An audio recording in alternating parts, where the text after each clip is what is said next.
달걀은 가성비 높은 양질의 단백질 식품이죠. 아침에 삶은 달걀 또는 달걀 후라이 또는 달걀찜 이렇게 해서 아침에 달걀 요리를 먹게 되잖아요. 배도 그득하면서 또 단백질도 보충하면서 거기에 곁들여서 약간의 과일이라든지 아니면 탄수화물 음식이 들어온다 하더라도 달걀로 배를 먼저 채웠기 때문에 혈당이 급격하게 올라가지 않을까. 하루 종일 탄수화물이 땡기지 않는 그러한 일상을 유지할 수 있습니다. 그래서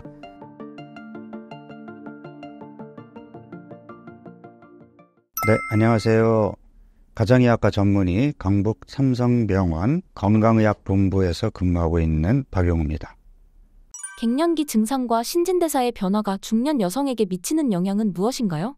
일단 여성들이 이제 우리가 흔히 갱년기 또는 완경기라고 얘기하면서 큰 변화를 겪게 되는데 여성 호르몬의 분비가 급격하게 줄어들게 되면서 신체적 그다음에 좀 감정적 변화들이 생기거든요. 근데 무엇보다 큰 변화가 체형이 바뀝니다. 젊은 여성들은 상대적으로 허벅지, 엉덩이 쪽에 지방이 많이 붙잖아요. 허리 라인이 있는데 이게 이제 중년 여성의 경우에는 체형이 남성형 체형으로 바뀌게 돼요. 그러니까 지방이 복부 쪽으로 몰리게 되면서 상대적으로 팔다리는 조금 가늘어지고 배가 본격적으로 이제 나오게 되는 그런 변화를 겪게 되거든요. 그러니까 여성들 입장에서는 여성의 아름다운 몸매가 남성형 몸매로 바뀐다는 것에 대한 그 스트레스가 아마 제일 큰 걸로 생각이 됩니다. 그래서 저한테 찾아오시는 분들도 제일 크게 하소연하는 게 뱃살이에요. 전혀 생각지도 않았던 뱃살이 한 해 한 해 너무 무섭게 찌는데 이 뱃살 어떻게 관리해야 될까요? 이제 이런 질문들을 많이 하거든요. 근데 이거는 어쩔 수 없이 겪어야 되는 변화입니다. 그래서 만약에 내가 그 중년 이후에 나오는 뱃살을 미리 관리하고 싶다. 사실은 30, 40대부터 해야 돼요. 근데 이게 이제 저는 안타까운 거죠.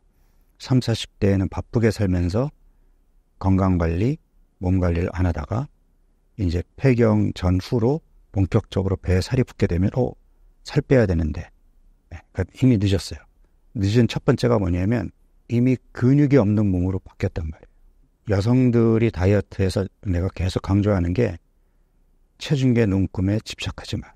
이거를 제가 계속 강조하고 있는데 어쩔 수 없어요. 여성들은 눈에 보이는 체중계 눈금에 아무래도 신경을 안 쓸 수가 없다 보니까 체중이 조금만 늘면 어떻게 했죠?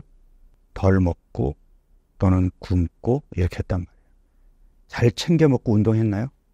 그렇게 하신 분 없거든요.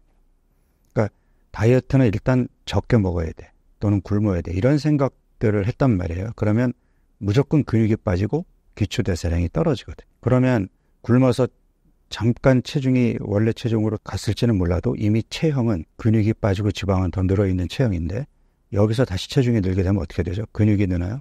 지방이 더 늘죠. 그러니까 이미 30, 40대에도 체형의 변화가 생기는 거예요. 그렇지만 우리는 늘 체중계 눈금에만 집착했단 말이죠.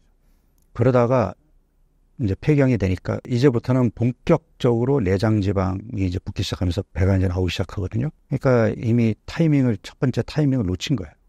그래서 이미 중년 이후의 뱃살에 대해서는 첫 번째 여러분들이 생각해야 될 게 옛날 체중을 잊어라. 그러니까 목표가 예전 20대, 30대 때 체중으로 돌아가는 게 아니에요. 지금 망가진 몸을 건강한 몸으로 돌리는 게 치료의 핵심이어야 돼요. 그래서 뱃살을 빼기 위한 방법이 적게 먹는 게 아닙니다. 그러니까 잘 챙겨 먹으면서 운동하고 많이 움직여서 빠졌던 근육을 회복시키고 내장 지방을 빼는 게 치료가 돼야 되거든요. 그런데 우리는 아직까지도 다이어트하면 칼로리를 낮춰서 적게 먹는다 익숙해져 있기 때문에 해법이 안 나오는 겁니다. 잘 챙겨 먹고 운동해라. 이게 핵심이에요. 근데 지금 잘 챙겨 먹는 것도 만만치 않죠. 지금 제가 잘 챙겨 먹으라는 표현은 뭐냐면 건강식으로 배불리 먹으라는 얘기거든요. 근데 건강식으로 배불리 먹는다? 저는 늘 건강식으로 먹고 있는데요. 이렇게 얘기하시는데 뭐 드세요? 저는 현미밥 먹고요. 채소 많이 챙겨 먹고요. 과일 많이 먹고 있고요. 점심에는 고구마 2개 꼭 챙겨 먹고 있고요. 또 아침 저녁으로 해독 주스 갈아 먹고 있고요. 이렇게 먹으면 건강한 식사 아닌가요? 이런 분들이 너무 많거든요. 자, 지금 제가 얘기했던 이런 음식들은 다 자연식이고 건강식 맞아요. 맞는데 자, 어떤 특징들이 있죠? 지금 제가 얘기했던 음식들이 첫 번째, 네, 탄수화물 위주죠. 두 번째, 단백질이 부족해요. 그러니까 제가 이제 나이 들어서 중년의 뱃살을 빼기 위해서는 좋은 음식으로 잘 챙겨 먹고 운동을 해야 된다고 얘기했어요. 그 목적은 뭐냐 하면 근육을 회복시키고 내장 지방을 빼야 된다는 거죠. 근육을 회복시키기 위해서는 뭘 잘 먹어야 되죠? 단백질. 근데 이 단백질이라는 음식 자체가 소화 흡수가 잘 안 돼요. 그러다 보니까 아무래도 소화 흡수가 잘 되는 만만한 탄수화물 음식, 과일이나 떡이나 이런 음식을 더 찾게 되지 소화가 잘 안 되는 뭐 달걀이라든지 육류, 살코기라든지 이런 것들을 몇 끼니 챙겨 먹는 게 만만치 않단 말이에요. 이게 문제고. 그 다음에 탄수화물도 좋은 탄수화물은 많이 먹어도 되는 거 아니에요? 뭐 틀린 말은 아니에요. 그렇지만 탄수화물이라는 영양소는 우리가 이제 급성 에너지원이라고 그래서 바로바로 써야 되는 에너지원이에요. 옛날 우리 어르신들은 육체노동 또는 농사를 지었고 자동차 없이 먼 길 걸어 다녔고 쉴 수 없이 에너지를 쏟아내야 됐기 때문에 탄수화물이라는 급성 영양소를 적극적으로 먹었어야 됐어요. 그러니까 그 밥심으로 산다라는 게 옛날에는 맞았단 말이에요. 그런데 지금 우리는 차로 이동하고 하루 종일 앉아있고 정말 헬스클럽 가서 1시간 운동하는 게 내 활동량의 전부지 나머지 시간은 거의 앉아있거나 그 신체 활동량이 없다면 지금 우리가 먹고 있는 탄수화물이 아무리 좋은 탄수화물이라고 하더라도 상대적으로 과다 섭취가 되는 거죠. 그러니까 제가 상대적이라는 표현을 강조한 이유는 신체 활동량 대비 많이 먹는 거예요. 그러니까 우리 중년 여성들이 정말 많이 걷나요? 또는 헬스클럽 가가지고 1시간 이상 운동하나요? 이러면은 이제 그래도 집안일 많이 하는데 집안일도 운동 아닌가? 아니에요. 일과 운동은 다릅니다. 그래서 상대적으로 활동량은 적으면서 하루 3끼 밥 먹고 후식으로 과일 먹고 중간에 떡 먹고 그 다음에 또 거기에다가 뭐 고구마라든지 이런 몸에 좋은 탄수화물은 맞지만 이런 것들을 챙겨 먹게 되면 탄수화물의 과잉으로 인해서 남는 탄수화물은 간에 또는 내장 지방의 지방으로 축적이 돼요. 그래서 중년 여성들의 뱃살을 빼기 위해서는 신체 활동량을 늘리는 것도 중요하지만 거기에 맞춰서 탄수화물의 총 섭취량도 줄여야 됩니다. 그래서 앞서 얘기한 것들이 건강식은 맞으나 양을 줄이셔야 돼요.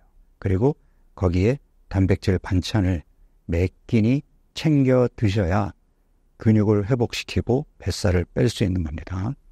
그리고 우리가 이제 아침 저녁으로 해독 주스를 먹는 것도 물론 채소를 갈아서 먹음으로써 훨씬 더 많은 양을 먹을 수 있다라는 장점은 있으나 채소만 갈아서는 맛이 없다 보니까 거기에 과일이 들어가죠.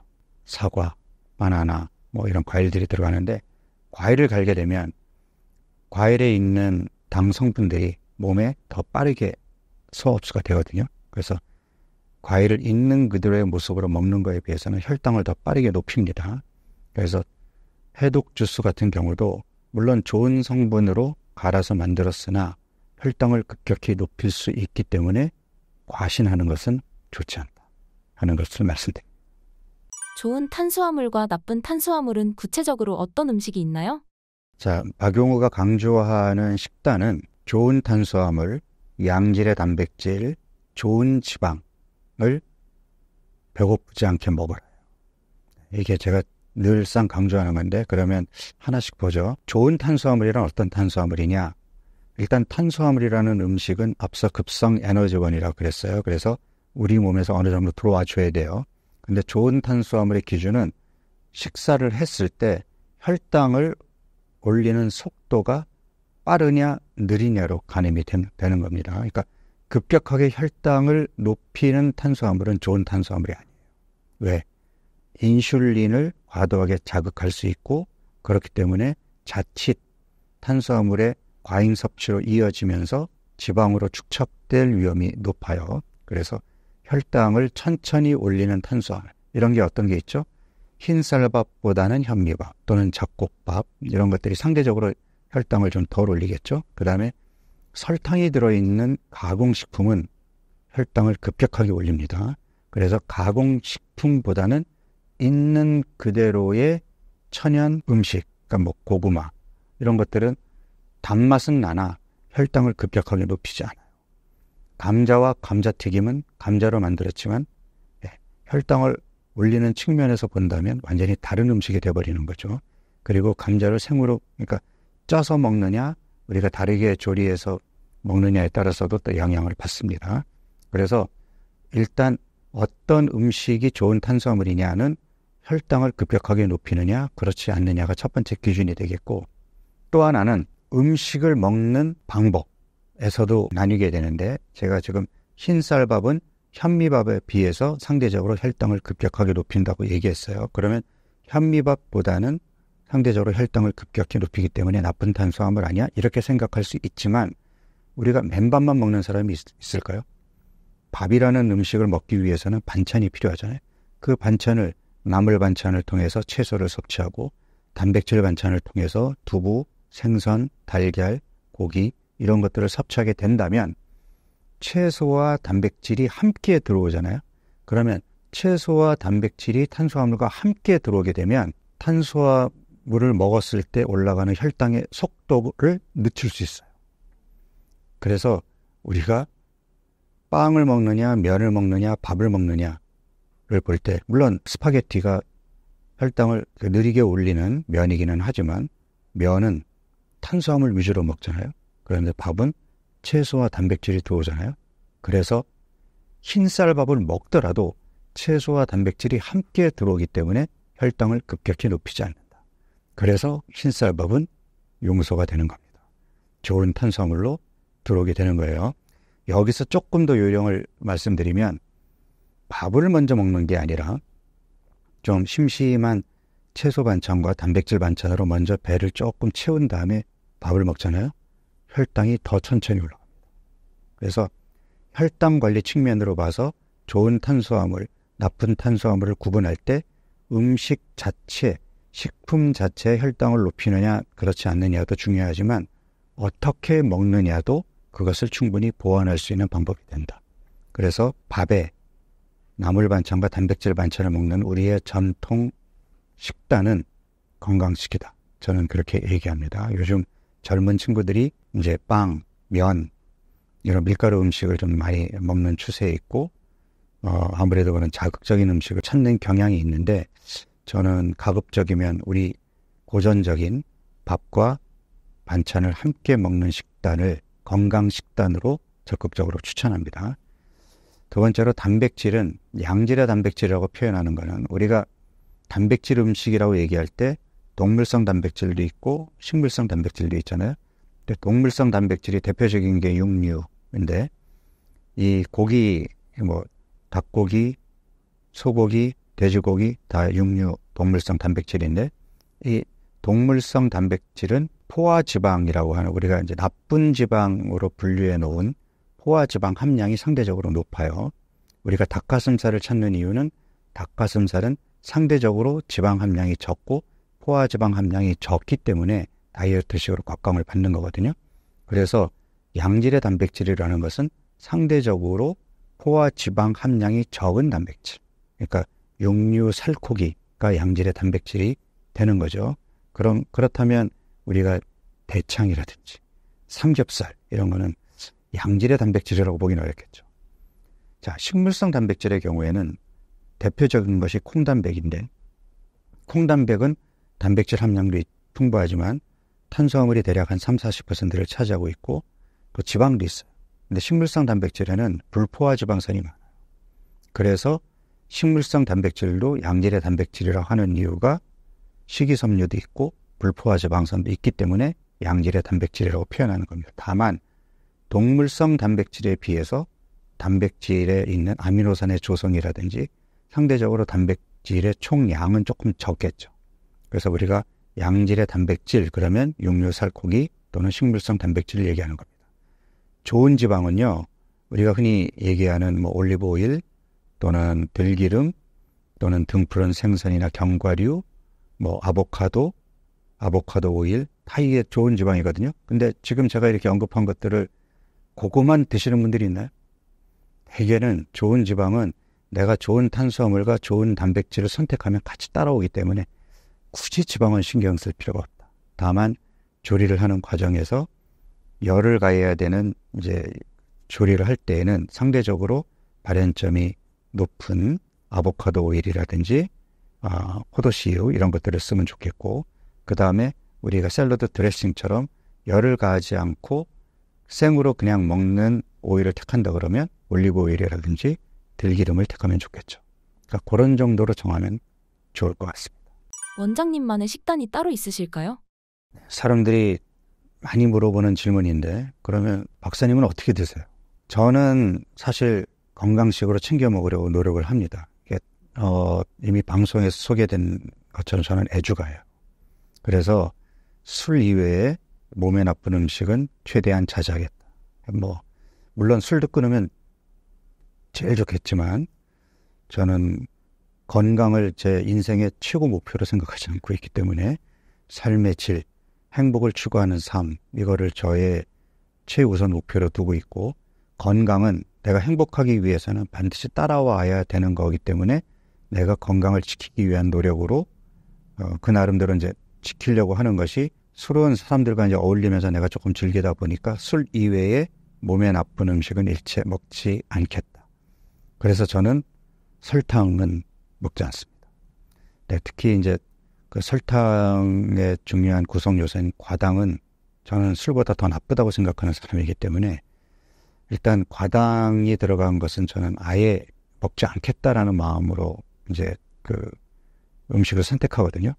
그래서 저는 설탕은 아예 이제 피하려고 하고 있고, 그 다음에 이제 밀가루 음식의 경우에도 이거는 개인적인 차이가 있으나 이제 밀가루 자체가 가지고 있는 글루텐이라고 하는 단백질에 대해서 조금 예민한 체질이 있어요. 실제로 배가 나오고 살이 찐 사람들의 경우에는 이 글루텐에 민감한 사람들이 꽤 많습니다. 그러니까 밀가루 음식을 아무리 많이 먹어도 저는 살 안 쪄요. 이런 분들은 예외예요. 그런 분들은 많이 드셔도 돼요. 근데 밀가루 음식을 먹고 났더니 그 다음날 몸이 좀 붓고 피부에 트러블이 생기고 배에 가스가 차고 뭔가 더부룩하고, 이런 사람들 중에는 밀가루에 있는 글루텐에 조금 민감한 사람들이 있어요. 이런 경우는 밀가루 음식을 아예 먹지 않을 필요는 없으나 밀가루 음식의 양을 조금 조절할 필요가 있어요. 그래서 그런 분들은 어쩌다 먹는 거지, 내가 빵과 면을 좋아하기 때문에 나는 매일 먹어야 돼, 자칫 체중 증가로 이어지기 쉽습니다. 그래서 그런 부분이 있고, 또 되게 빵이라든지 면 종류의 밀가루 음식들이 되게 설탕이 많이 들어갑니다. 여러분들 냉면에 설탕이 얼마나 들어가 있는지 모르시죠? 그래서 그렇기 때문에 어쨌든 설탕, 밀가루 음식들은 설탕은 아예 피하셔야 되고, 밀가루 음식도 조금 평소보다 줄이시는 게 좋고, 그러면 결국은 돌아가는 게 역시 전통 식단인 거죠. 밥을 먹으면서 다양한 반찬을 먹겠다. 요게 이제 저는 그래서 그 하루 3끼 중에 1끼 또는 2끼를 전통 한식단, 밥과 채소 반찬, 단백질 반찬으로 먹고, 그 다음에 이제 나머지 1끼는 샐러드를, 그러니까 샐러드도 뭐 두부 샐러드, 연어 샐러드, 닭가슴살 샐러드 종류가 많잖아요.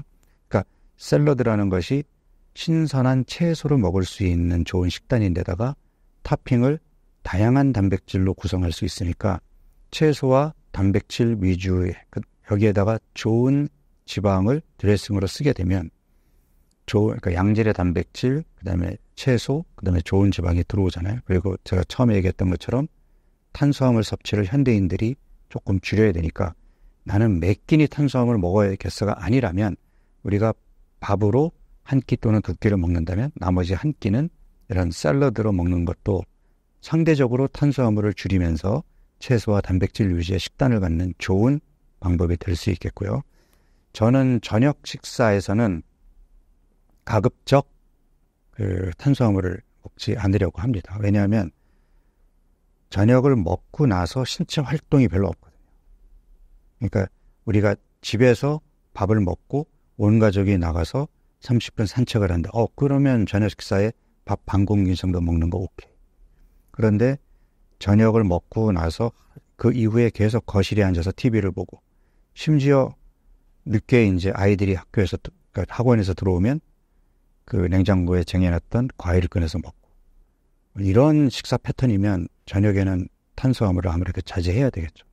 저처럼 저녁에 모임이 많은 경우에는 아무래도 모임 끝나면 집에 와서 씻고 이제 잠자리에 들어야 되니까 신체 활동이 크지 않은 이제 그런 저녁 식사 이후의 시간이라면 저녁 시간은 역시 채소와 단백질 위주의 식사를 하는 것이 바람직하다. 그래서 저는 저녁 식사 식단으로 좋아하는 게 이제 수육, 샤브샤브 또는 생선, 회. 그러면 이제 이게 다 양질의 단백질이잖아요. 그럼 거기에 이제 약간의 술을 곁들이더라도 몸에 조금 해가 덜 가지 않을까, 이런 생각에서 저녁 식사에서는 채소와 단백질이 풍부한 이러한 식단을 먹고 주로 아침과 점심에 양질의 탄수화물을 먹고 있습니다. 원장님만의 다이어트 비법은 무엇인가요? 제가 또 조금 짧게 광고를 좀 하면, 박용훈의 한 끼라는 유튜브 채널을 이제 새로 오픈했거든요. 그래서 박용훈은 도대체 집에서 뭐 먹지? 저희 집밥을 소개하는데 사람들이 이제 깜짝 놀라는 게, 아니, 그렇게 많이 드셔도 돼요?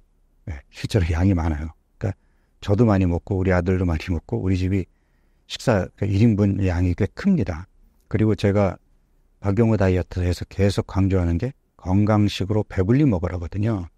왜냐하면 포만감 있게 먹어야 내 몸의 모든 신진대사의 기능들이 정상적으로 작동이 됩니다. 그러니까 포만감을 느끼는 것도 우리 몸의 호르몬의 작용이거든요.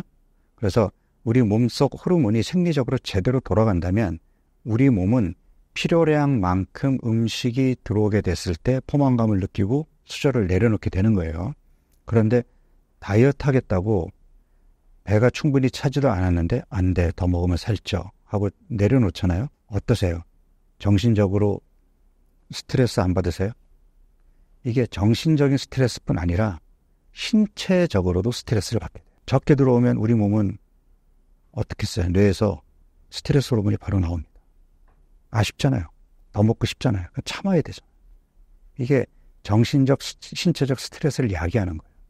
그런데 지금 다이어트 하겠다고 한 끼만 적게 먹는 게 아니라 하루 3끼를 칼로리를 낮춰서 적게 먹고, 이게 그 하루로 끝나는 게 아니라 일주일, 한 달 또는 3개월 이거를 몇 끼니 적게 먹으면 만성 스트레스에 빠지지 않을까요? 여러분들이 의도하든 의도하지 않았든 여러분들 몸은 스트레스 상황에 빠지게 됩니다. 이러면 어떤 부작용이 생기느냐? 우울해집니다. 짜증나요. 쉽게 짜증이 나죠. 기분이 가라앉으니까 의욕도 떨어지고. 그러면 이런 것들이 결국은 밤에 불면으로 이어진다든지 또는 낮 동안에 탄수화물이 더 많이 땡기는 그러한 증상으로 나타나기 때문에 결국 과식 폭식으로 끝나게 돼요. 그러니까 과식 폭식이 여러분들의 의지력 박약이 아닙니다. 적게 먹는 식사를 했기 때문에 나타나는 결과물인 거지, 여러분들이 의지력이 박약해서 과식 폭식을 하는 게 아니에요. 근데 우리는 아직도 다이어트 그러면 적게 먹어야 된다라는 고정관념에 빠져 있기 때문에 그런 실수를 하는 거거든요. 그래서 저는 건강식으로 잘 챙겨 먹으라는 걸 강조하고 있어요. 그러면 이런 질문이 나오겠죠. 건강식으로 잘 챙겨 먹으면 건강한 돼지가 되지 않을까요? 아닙니다. 몸이 건강하잖아요. 건강하면 내 몸이 알아서 식사량을 조절하게 돼요. 그러니까 포만감 호르몬, 배고픔을 느끼게 하는 호르몬들이 생리적으로 정상적으로 작동을 하는 몸에서는 배고프면 음식을 먹으면 되고 포만감을 느끼면 수저를 내려놓으면 돼요. 많이 먹게 되면 내 몸은 더 많이 에너지를 소모하게 되고, 적게 먹게 되면 에너지 소모를 줄이면서 늘 일정한 체중, 체지방을 유지하는 것이 건강한 몸이에요. 그런데 자, 이제 내가 건강관리에 좀 소홀하다 보니까 배가 나오고 살도 찌고 다시 건강한 몸으로 돌아가고 싶어. 그런데 박용우 다이어트는 건강식으로 배불리 먹어라. 그렇게 먹어서 건강한 몸으로 다시 돌아갈 수 있을까요? 적게 먹어야 하는 게 아닐까요? 그래서 나오는 해법이 간헐적 단식입니다. 그러니까 건강식으로 잘 챙겨 먹다가 간간히 굶어라. 이게 박용우의 다이어트거든요.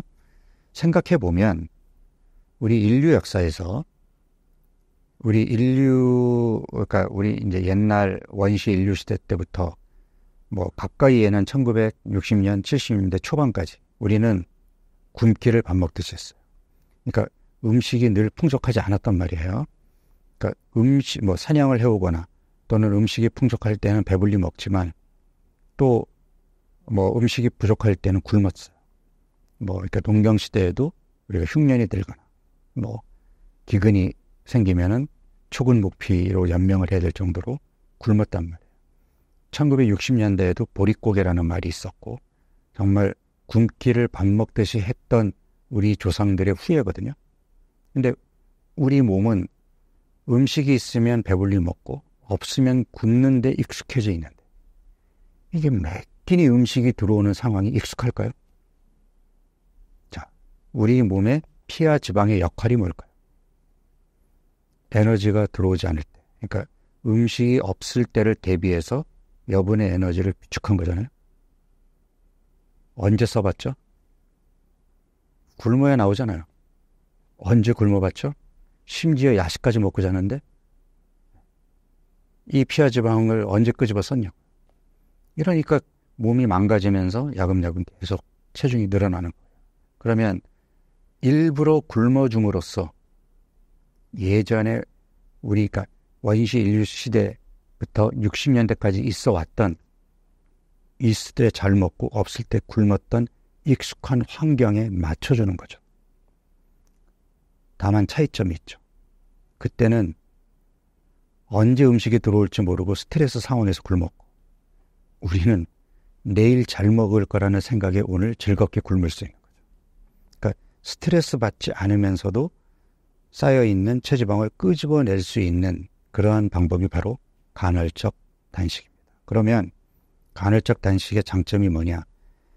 잘 챙겨 먹었기 때문에 우리가 다이어트 한다고 매 끼니 적게 먹게 되면 우리 몸은 계속해서 에너지가 적게 들어오니까 스트레스도 받지만 기초대사량을 떨어뜨리면서 위기 상황에 대응하거든요. 그런데 잘 챙겨 먹다가 간간히 굶잖아요. 기초대사량이 안 떨어집니다. 이게 굉장히 큰 차이예요. 그러니까 기초대사량이 떨어지게 되면 그 다음엔 적게 먹어도 살이 안 빠지는 정체기가 오는데 잘 챙겨 먹다가 굶으면 그리고 그 다음날 또 잘 먹으면 기초대사량이 떨어지지 않기 때문에 다시 말해서 몸이 속기 때문에 체중과 체지방이 빠집니다. 그래서 몸이 망가져 있는 사람이 다시 건강한 몸으로 돌아가기 위한 전략으로 건강식을 배불리 먹다가 간간히 굶는다. 이게 다시 건강한 몸으로 돌아갈 수 있는 최적의 방법인 거죠. 여기에 앞서 피와 지방을 끄집어내기 위해서 간헐적 단식이 필요하다고 했는데 여기에 덧붙여서 신체 활동량을 늘리고 운동 자극을 규칙적으로 주게 되면 어떻게 될까요? 몸은 빠르게 정상적인 몸으로 돌아가겠죠. 그래서 건강식으로 배불리 먹으면서 간헐적 단식을 하고 평소보다 신체 활동량을 더 늘리고 규칙적인 운동 자극을 내 몸에 준다면 다시 예전의 건강한 몸으로 돌아갈 수 있거든요. 그러면 그때부터는 그냥 건강식을 배불리 먹기만 해도 그 건강한 몸을 계속 유지할 수 있는 거죠. 건강 관리를 위해 계란 섭취가 강조되는 이유는 무엇인가요? 그러니까 이제 달걀은 가성비 높은 양질의 단백질 식품이죠. 일반적으로 단백질 음식들이 좀 가격이 세잖아요. 참치회 먹으려면 가격이 만만치 않죠. 고기도 뭐 한우 가격이 만만치 않잖아요. 근데 달걀 흰자는 가장 양질의 탄수화물과 포화지방이 없는 정말 양질의 단백질 덩어리고 그 다음에 달걀 노른자에도 콜레스테롤이 많기는 하나 몸에 좋은 여러 성분들, 콜린, 좋은 지방에 들어있는 그 성분들이 풍부하기 때문에 달걀은 탄수화물만 없을 뿐이지 양질의 단백질, 지질을 공급해 주는 가성비 높은 식품이거든요. 그래서 달걀을 잘 활용하는 것은 도움이 되고요. 되게 이제 우리가 아침에 일어나서 첫 번째 식사를 보통은 탄수화물 음식으로 하거든요. 근데 이게 예전처럼 농사일하고 뭐 먼 길 걸어 다니고 할 때는 아침부터 에너지가 필요하니까 아침부터 탄수화물 음식을 먹는 게 맞아요. 그렇지만 우리가 차로 이동하고 하루 종일 앉아서 일하고 신체 활동량이 없는 상황에서 아침부터 혈당을 높이는 탄수화물 음식, 이를테면 뭐 빵이라든지 밥이나 죽이라든지 또는 프레이크라든지 뭐 과일이라든지 이런 것들을 먹으면 혈당이 이제 올라간 상황에서 몸을 움직이지 않으니까 급격하게 올라간 혈당이 빠르게 떨어지게 되면 우리가 반응성 저혈당이라고 해서 점심시간이 되기도 전에 배가 고파요. 계속 하루 종일 탄수화물이 땡기는 그런 몸이 되는 거거든요. 이럴 때 아침에 뭐 삶은 달걀 또는 달걀 후라이 또는 뭐 이렇게 해서 또는 뭐 달걀찜 이렇게 해서 아침에 달걀 요리를 먹게 되잖아요. 그러면 뭐 배도 그득하면서 또 단백질도 보충하면서 탄수화물 거기에 곁들여서 뭐 약간의 과일이라든지 아니면 뭐 탄수화물 음식이 들어온다 하더라도 달걀로 배를 먼저 채웠기 때문에 혈당이 급격하게 올라가지 않을 거예요. 하루 종일 탄수화물이 땡기지 않는 그러한 일상을 유지할 수 있습니다. 그래서 실제로 아침에 달걀 2개를 아침 식사에 포함시키는 식사가 체중 감량에 도움이 된다라는 연구 결과도 있거든요. 그래서 달걀을 아침 식사에 활용해 보는 것은 좋은 습관이라고 할 수 있습니다. 올바른 계란 섭취법은 무엇인가요? 뭐 어떻게 먹어도 상관은 없을 것 같고요. 그럼 얼마나 먹어야 되는지에 대한 정답은 사실은 없습니다. 그러니까 달걀 노른자에 이제 콜레스테롤 함량이 많은 편인데 콜레스테롤이 많이 들어있는 음식을 먹으면 콜레스테롤이 올라간다? 이거는 팩트가 아닌 걸로 확인이 됐어요. 그래서 굳이 콜레스테롤 걱정을 할 필요가 없는 사람들은 많이 먹어도 전혀 상관이 없습니다. 다만 콜레스테롤 수치가 높아서 약을 복용 중인 경우라면 하루에 2개 이내로 먹는 게 좋고 뭐 일주일에 12개 이내로 먹는 거라면 문제가 되지 않는다. 뭐 이런 연구 결과도 있습니다. 그래서 콜레스테롤에 대한 걱정을 하지 않는 사람들은 크게 그 섭취량에 제한을 두지 않으셔도 되고 콜레스테롤이 높으신 분들만 조금 섭취량에 신경을 쓰시면 되겠습니다. 삶은 달걀과 프라이는 효과가 똑같은 건가요? 일단 우리가 이제 프라이로 먹게 되면 이제 열을 직접 가하게 되잖아요. 그래서 열을 가게 되는 부분, 또 프라이로 만드는 과정에서 기름이 들어가는 부분, 이런 부분들을 생각한다면 그냥 영양학적인 측면에서만 본다면 삶은 달걀이 프라이보다는 더 나을 수도 있죠. 그렇지만 큰 그림으로 보면 그냥 달걀을 먹는다는 것은 어떤 조리법으로 먹든 크게 문제가 되지 않습니다. 땅콩 버터에 대해서 어떻게 생각하시나요?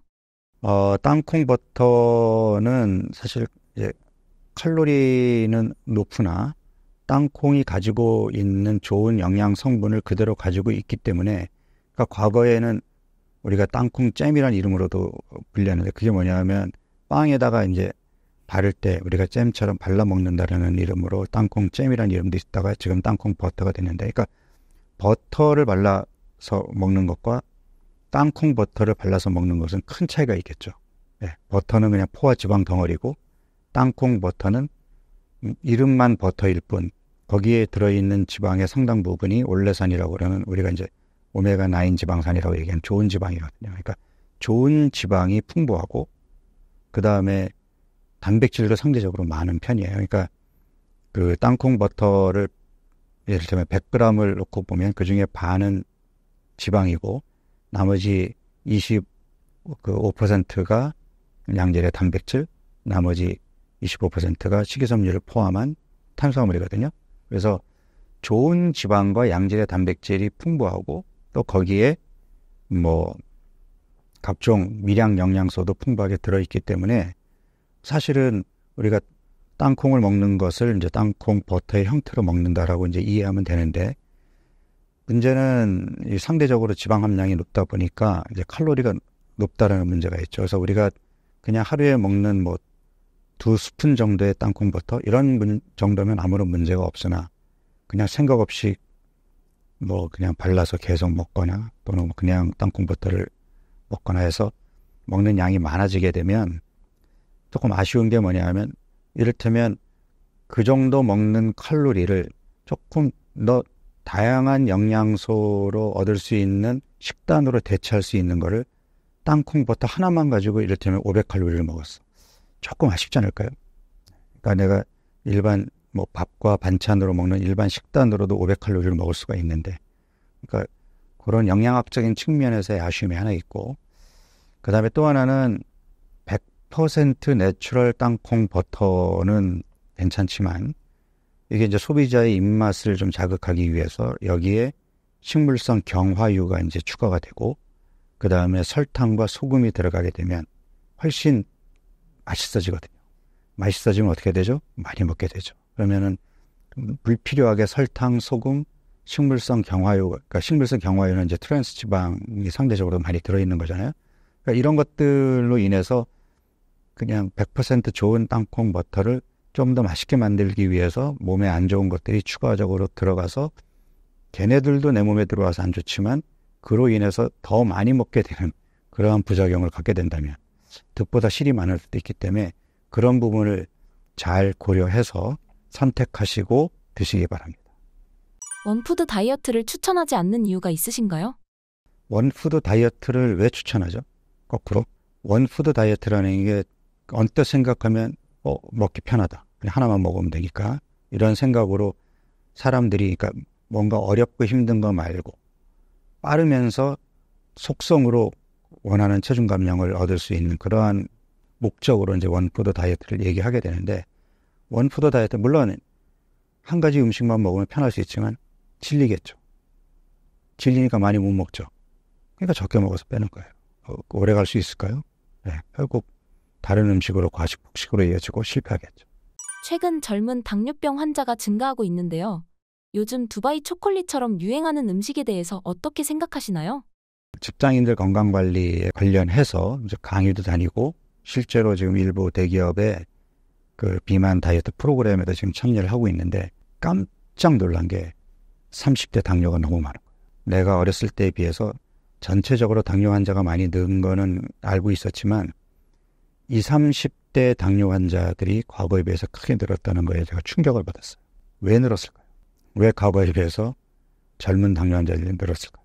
당뇨로 가기 이전 단계, 전당뇨라는 게 있고 그 전에 지방간, 복부 비만, 인슐린 저항성 이런 것들이 있잖아요. 그러니까 젊은 친구들이 너무도 이른 나이에 당뇨로 이어질 수 있는 그런 이제 복부 비만, 지방간, 인슐린 저항성에 노출되어 있는 거예요. 그러니까 소아 비만도 최근 10년 사이에 2배 이상 늘었단 말이에요.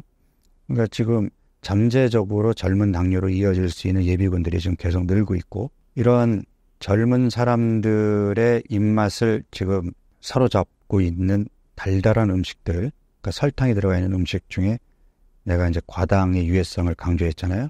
이 과당은 알코올 못지않게 중독성이 강합니다. 그러니까 설탕에 중독이 되면 쉽게 거기서 벗어나기가 어려워요. 그럼 중독의 특징이 뭐예요? 더 강렬한 맛을 찾아요. 처음에 크리스피 도넛 나왔을 때 저는 야, 이렇게 단 걸 어떻게 먹지? 근데 그 다음에 탕후루가 나오고 지금 두바이 초콜릿까지 누가 더 단가 내기할 정도로 지금 점점 단맛이 강해지고 있거든요. 거기에는 과당이 엄청나게 들어있겠죠. 이 과당이 우리 몸에 들어오게 되면 지방간을 일으키고 복부 내장 지방 비만을 일으키고 인슐린 저항성을 일으키고 결국은 전당뇨로 이어지면서 당뇨로 가게 만들어요. 문제는 이게 이미 당뇨로 오게 되면 그 다음엔 다시 이전 단계로 돌아가기 쉽지 않아요. 그 다음부터는 관리의 단계로 가는 거예요. 평생 약을 먹으면서 합병증으로 좀 갈 수 있는 시간을 최대로 늦추는 관리 단계로 가는 거예요. 그런데 내가 당뇨로 가기 전에 전당뇨나 또는 그 전에 지방간이나 인슐린 저항성, 복부 비만은 치료가 되잖아요. 치료는 뭐죠? 다시 예전에 건강한 몸으로 돌아가는 거죠. 그러니까 그 단계에서 건강한 몸으로 돌아가야 당뇨로 안 가는데 여기서 치료받을 수 있는 기회를 놓치고 계속 늦추다가 결국은 당뇨로 진단받고 뒤늦게 치료를 하려고 하니까 치료가 안 되고 관리로 가는 거예요. 그래서 젊은 당뇨 환자들도 안타깝지만 결국은 지금 당뇨로 갈 수밖에 없는 당뇨 예비 후보생들의 경우는 아직 당뇨로 진단받기 전에 빨리 설탕 중독, 과당 중독에서 벗어나야 됩니다. 지금은 치료가 가능하지만 당뇨로 진단을 받게 되면 다시 건강한 몸으로 돌아가는 것은 쉽지 않아요. 본인의 건강 상태를 알 수 있는 자가진단이 있을까요? 일단 내가 성인이 됐는데 성인이 되고 나서 계속 배가 나오면서 허리둘레가 늘어나고, 그러니까 허리띠에 구멍이 점점 하나둘 늘어나고 있고, 그 다음에 체중계능금이 계속 늘어나고 있다는 거는 건강한 몸은, 건강식으로 배불리 먹는 건강한 사람들의 몸은 많이 먹든 적게 먹든 체중이 일정하게 유지가 돼요. 그런데 체중이 야금야금 늘어나고 있다 또는 뱃살이 나오고 있다, 무슨 의미죠? 몸이 건강하지 않다는 얘기죠. 내 몸의 생리적인 기능이 정상적으로 돌아가고 있지 않다라는 의미거든요. 그러면 그거는 병이잖아요. 그럼 다시 건강한 몸으로 돌려야죠. 그게 치료잖아요. 그러니까 배가 나온 사람 또는 병원에서 지방간 판정을 받은 사람 또는 전당뇨로 진단받은 사람 다 병이거든요. 이거는 치료가 가능한 병. 그럼 그때 치료해야지. 이거를 방치하고 있다가 당뇨입니다라는 말을 듣고 그때부터 치료하는 거는, 그거는 관리해요. 당뇨약을 먹는 게 치료인가요? 자, 당뇨약을 먹으면 다시 옛날에 건강한 몸으로 돌아가나요? 혈당만 떨어뜨리는 게 치료인가요? 그리고 혈당은 떨어졌는데 내가 생활 습관이 안 바뀌어서 지방간이나 복부 비만이나 이게 그대로 있으면 점점 당뇨약의 가지수가 늘어나겠죠? 치료인가요? 몸이 나빠지고 있다는 객관적인 증거 아닌가요? 잘 생각해 보세요. 네. 당뇨가 걸려서 당뇨약을 먹는 건 치료가 아니에요. 합병증을 늦춰보자는 관리인 거지 결국은 합병증으로 가게 됩니다. 영양성분표를 참고해서 건강을 관리할 수 있을까요? 영양성분표는 무조건 챙겨봐야 됩니다. 저는 편의점이나 슈퍼 가서 그러니까 식품을 고를 때 꼭 영양성분표를 보는 습관을 가지고 있거든요. 첫 번째 봐야 되는 게 당류 함량이에요. 자, 제가 지금 계속 설탕, 과당의 유해성을 얘기하고 있잖아요. 그런 유해한 음식, 그 성분이 많이 들어있는 음식을 꼭 이 사랑스러운 내 몸에 챙겨 넣어야 될까요? 그거부터 생각해야 돼요. 그러니까 당류 함량을 우선 봐야 됩니다. 그 다음에 이제 총 탄수화물 함량을 보는 거죠. 그러니까 특히 우리가 하루 3끼를 탄수화물 음식으로 먹고 있는 우리의 식습관에서 중간중간에 간식까지도 탄수화물이 많은 간식을 먹는 것은 탄수화물의 과잉 섭취를 초래할 수 있기 때문에 그걸 함께 봐야 되겠죠. 그 다음에 이제 나트륨 함량이죠. 왜냐하면은 우리가 가공식품의 경우에는 유통 보관을 오래 하기 위해서 이제 가공을 하게 되는데, 그래서 필요한 그 영양 성분도 다 떼어내게 되지만 설탕과 나트륨을 많이 집어넣는 이유도 결국은 보관을 오래 하기 위한 전략이거든요. 그래서 생각보다 나트륨 함량이 많아요. 나트륨 함량이 얼마나 되는지를 체크해 보는 것도 필요하고, 그 다음에 이제 그 영양 성분표와 함께 이 식품에 들어가 있는 구성 성분들이 많이 들어간 순서대로 이제 열거가 돼 있어요. 그래서 여러분들이 이렇게 보면 좋은 거는 활자체가 크고 나쁜 거는 조그맣게 써놓거든요. 하지만 그 크기가 아니라 순서가 중요한 거예요. 제일 앞에 있는 게 제일 많이 들어간 거예요. 그러면 이를테면 뭐 그 식물성 유지, 액상 과당 이런 것들은 몸에 나쁜 거니까 조그만 글씨로 써 있고, 거기에 뭐 귀리 뭐 이런 것들은 큰 글씨로 써 있잖아요. 그런데 한참 읽다 보면 뒷부분에 갈수록 이제 보존제와 합성 화학물질들, 인공 첨가물들이 들어가 있단 말이에요. 그런 인공 첨가물들이 우리 몸에 들어오면 어쨌든 간에서 대사가 돼야 되는데, 굳이 인공 첨가물이 많은 식품을 꼭 먹어야 될 이유가 있을까요? 그래서 그런 것들도 챙겨보고, 요즘에 이제 이 칼로리 재료 식품들이 많잖아요. 그러니까 이제 그게 인공 감미료가 들어가 있는 건데, 인공 감미료가 물론 설탕이나 액상 과당보다 훨 낫죠. 과당은 무조건 백해 무익이니까. 그런데 뭐 설탕 과당 대신에 인공 감미료가 들어있는 걸 먹겠어 까지는 좋으나, 그러면 내가 더 건강해지기 위해서 좋은 음식을 챙겨 먹는데 굳이 인공 감미료가 들어있는 음식을 꼭 먹어야 될까요? 그러니까 얘네들이 칼로리는 낮출 수 있으나 장내의 이제 미생물의 유익균과 유익균의 밸런스를 깨트린다는 보고도 있고, 길게 가면 결국엔 대사증후군이라든지 당뇨 위험성을 높이는 걸로 되어 있거든요. 그래서 내가 건강을 챙긴다면 그러한 내가 선택한 식품 안에 인공 첨가물이 가급적이면 적게 들어있는 제품을 고르겠다. 이것도 내 건강을 챙기는 요령 중에 하나라고 볼 수 있습니다. 살이 안 찌는 체질로 바꿀 수 있는 운동이 있을까요? 살 안 찌는 체질, 살찌는 체질이라는 표현보다는 일단 살찌는 몸은 건강한 몸이 아닌 거예요. 내 몸을 건강한 몸으로 만들어 놓으면 쉽게 살찌지 않아요. 그러니까 내가 나는 먹는 것도 없는데 살이 쪄. 이거는 내 몸이 건강해지지 않은 거예요.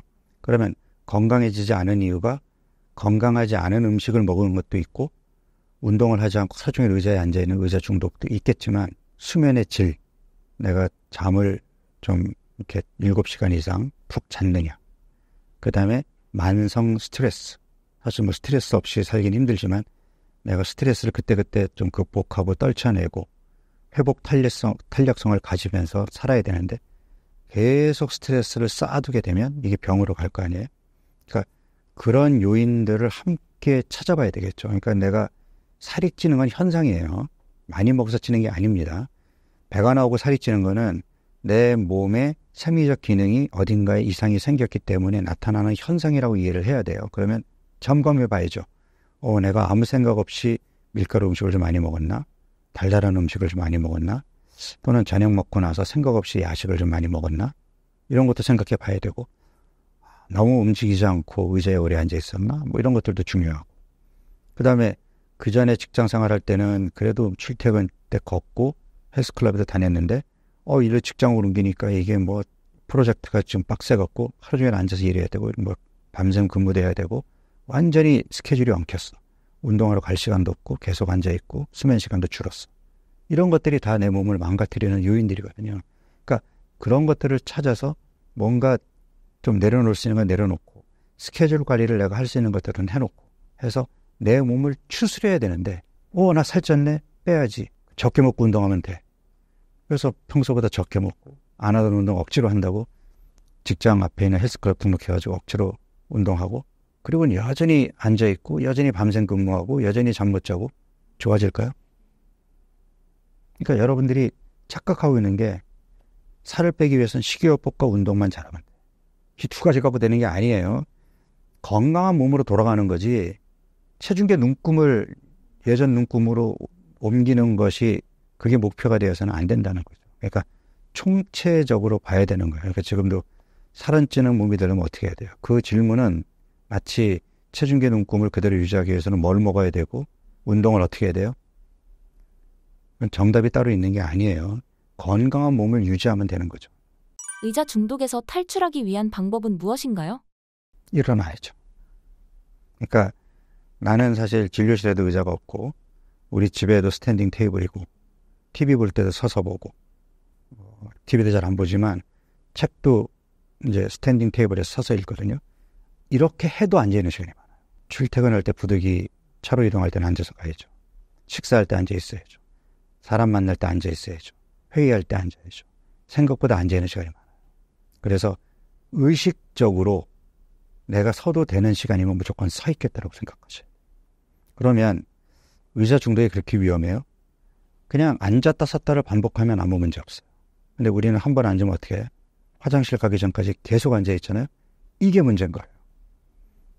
혈액순환에도 영향을 주고 뼈 건강, 근육 건강에도 영향을 주고 그러니까 피가 밑으로 쏠려서 위로 못 올라오니까 뇌 건강에도 영향을 주게 되고 이게 총체적으로 그 혈액순환을 원활하게 하지 않을 뿐더러 심혈관 질환, 뇌혈관 질환에도 나쁜 영향을 주게 됩니다. 그래서 부득이 오래 앉아있는 상황이더라도 30분에 한 번씩은 일부러 일어나서 가볍게 몸을 움직여줬다가 앉는다든지 그게 힘들면 적어도 1시간에 한 번은 일어나야 돼요. 회의가 길어져서 정말 어려운데 그러면 앉아있으면서 무릎을 굽혔다 폈다 한다든지 발목을 까딱까딱 한다든지 어떻게든 다리 근육을 움직여줘서 밑에 있는 피를 위로 올리려는 노력을 해줘야 돼요. 비행기 안에서는 가급적이면은 창가에 앉지 마시고 통로석에 앉으셔가지고 수시로 일어나서 걸으세요. 실제로 만성염증이나 스트레스로 인해 건강하지 않은 몸이 훨씬 많은가요? 그러니까 이제 뚱뚱해서 오신 분들이 보면은 대부분 몸이 많이 부어 있거든요. 근데 이분들은 늘상 부어 있기 때문에 본인이 부어 있다고 못 느껴요. 그냥 몸이 무거운 거예요. 근데 이분들이 체중 감량을 하면서 붓기도 빠지잖아요. 몸이 정말 날 것처럼 가볍다라는 걸 느끼거든요. 네, 그래서 실제로 부어있는 몸은 혈액순환이 원활하지 않은 몸이기 때문에 지방 대사도 잘 안 될 뿐더러 앞으로 살이 더 찔 몸이라고 이해를 해야 돼요. 그러면 부어있는 몸은 어떤 몸이냐? 만성염증이 있는 몸이거든요. 만성염증은 어떻게 생기느냐? 복부 내장 지방 비만이 있는 경우에 만성염증이 생깁니다. 물론 장내 미생물의 불균형이 있어도 만성염증으로 이어질 수 있고요. 그러니까 그 혈당이 지속적으로 높은 상태가 이어져도 만성염증 상태로 갈 수가 있어요. 그러니까 여러 가지 이유들이 있지만 결국은 그 결과물이 몸이 붓고 살이 찐다라는 거거든요. 그러면 궁극적인 해결책은 뭐죠? 그런 몸을 건강한 몸으로 돌려놔야 되겠죠. 밤에 잠을 충분히 못 자도 몸이 붓거든요. 그러면 내가 7시간 이상의 숙면만 잘 취해도 붓기가 빠져요. 그럼 붓기가 빠지면 혈액순환이 원활해지게 되고 몸이 가벼우니까 더 움직일 수 있게 되고 그러면 체중 감량에도 도움이 되겠죠. 그러니까 이게 선순환으로 가느냐 악순환으로 가느냐의 차이인 거예요. 내가 다른 것보다 잠을 잘 자라는 노력을 해서 7시간 이상의 숙면을 취하려는 노력만 해도 아침에 붓기가 없어지고 몸이 개운해지니까 더 많이 움직이게 되고 탄수화물에 대한 욕구도 줄어들게 되고 이러면 선순환이 되는 거고 내가 수면의 질이 안 좋고 수면 시간이 짧으면 아침에 눈을 뜨기도 힘들고 눈을 떴는데 주먹쥐기도 힘들 정도로 몸이 부어있고 무거우니까 움직일 수가 없으니까 어떻게 해요? 지하철에 내려서도 계단을 이용하기보다는 에스컬레이터에 몸을 싣게 되죠. 그리고 계속 앉아있고 안 움직이게 되고 그렇게 되면 탄수화물에 대한 욕구도 더 땡기거든요. 그러니까 자꾸 뭘 집어먹게 되고 몸이 무거우니까 운동하러 가기도 싫고 운동할 수도 없고 그러니까 선순환이냐 악순환이냐의 차이인 거예요. 그러면 내가 그걸 선순환의 고리를 끊기 위해서는 뭔가 내가 노력해야 되죠. 그러니까 운동을 시작하든 뭐 설탕 밀가루 음식을 끊든 아니면 숙면을 취하려고 노력을 하든 뭔가 어느 하나부터 시작을 해서 이걸 선순환으로 바꿔야 되는 거죠. 이게 쉽지 않아요. 쉽지 않으니까 사람들이 어떻게 해요? 자꾸 손쉬운 방법만 택하려고 하니까 싹센다 주사 맞으러 가고 위고비 기다리고 있고 한약 먹으려고 그러고 안 바뀝니다. 내가 조금은 힘들어도 내가 가진 잘못된 생활 습관을 바꾸려는 노력이 선순환의 시작인 거예요. 신사임당 시청자분들을 위한 한마디 부탁드릴게요. 제가 이제 처음에 중년 여성들이 뱃살을 빼는 게 쉽지 않다. 왜냐하면 30, 40대부터 좀 관리를 했어야 쉬운데 그때 놓고 있다가 뒤늦게 하려니 근육 붙이기도 힘들어 뱃살 빼기도 힘들다는 얘기했잖아요. 그래도 지금 시작하는 게 10년 후에 후회하는 것보다 훨씬 낫습니다. 나이가 점점 더 먹으면 먹을수록 근육은 더 줄 거고 배는 더 나올 거고 그 다음에 뱃살 빼기 근육 붙이기가 더 어려워져요. 가장 쉬울 때가 언제일까요? 남은 인생에서 가장 젊은 바로 지금입니다. 바로 지금부터 시작하시기 바랍니다.